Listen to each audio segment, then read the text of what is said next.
You will not hear anyone from this law enforcement operation use his name.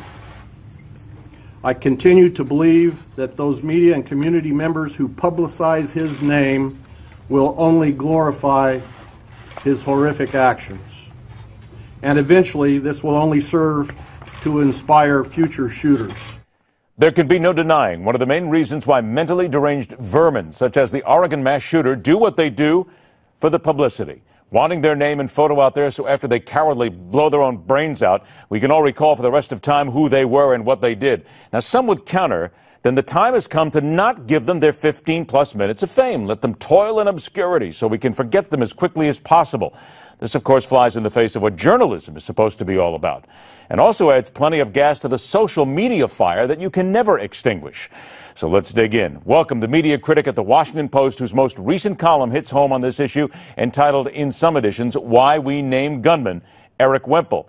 Countering with the senior editor at the New Atlantis, a journal of technology and science, who 2 years ago covered this issue with an essay entitled What Mass Killers Want and How to Stop Them, Ari Schulman. Gentlemen, I thank you both for being here, and let's go ahead and set this up. What we just heard was John Hanlon, the Douglas County Sheriff, who said, we won't name the shooter, won't give him credit. You're not going to hear it come from our lips. All right, Erik, to you first as the media critic. Doesn't that fly in the face, first of all, not necessarily of the sheriff doing it? Well, wait. But what the sheriff's doing? Aren't they supposed to give people all the facts? And aren't we as journalists supposed to report all the facts?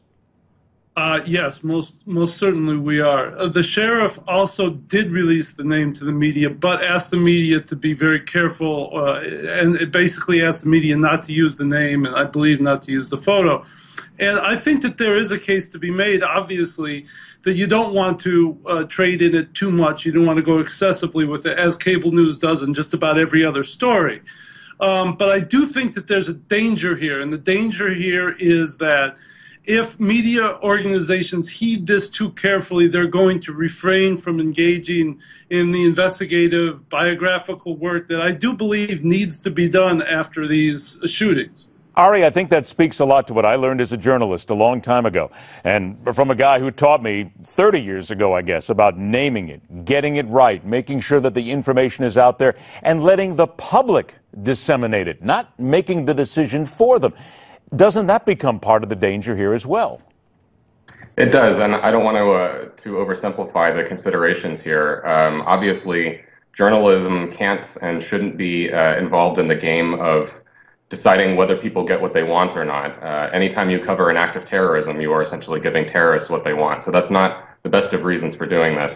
However, there are two precedents for thinking about the problem here. One is terrorism itself. Another is coverage of suicides. This is something that was discovered by psychologists around the 1980s, is that simply by covering suicides too excessively and in too much detail, you allow people who are in a very bad mental state to basically give ideation to their problems and to give them a specific idea, an outlet for it, which is to go and kill themselves in this particular way. Okay, let me stop there, if you will. Let me stop there. Great point, but let me stop there.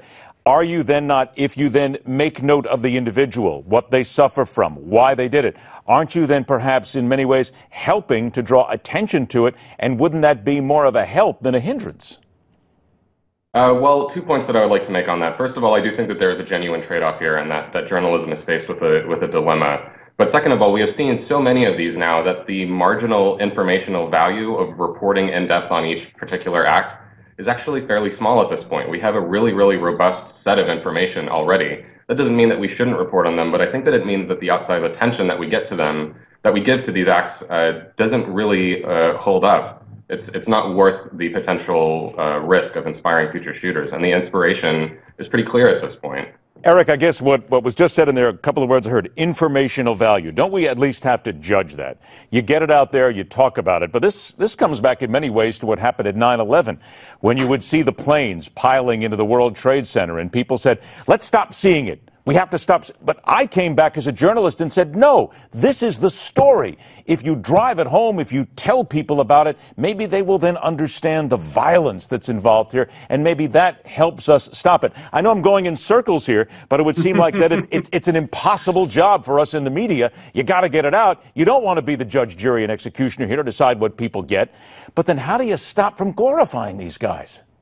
Well, you see, it's a great question, and you're right. I think that your circular approach to this does indeed speak to just how hard it is for news organizations to tackle this. And my thing on the, in terms of the reporting of this specific incident and the life of this particular person, Chris Harper Mercer, in this latest episode, is what I'm saying is that this discussion and the imperative not to repeat his name, not to publish his picture too many times, I don't want that to stand in the way of inquiry.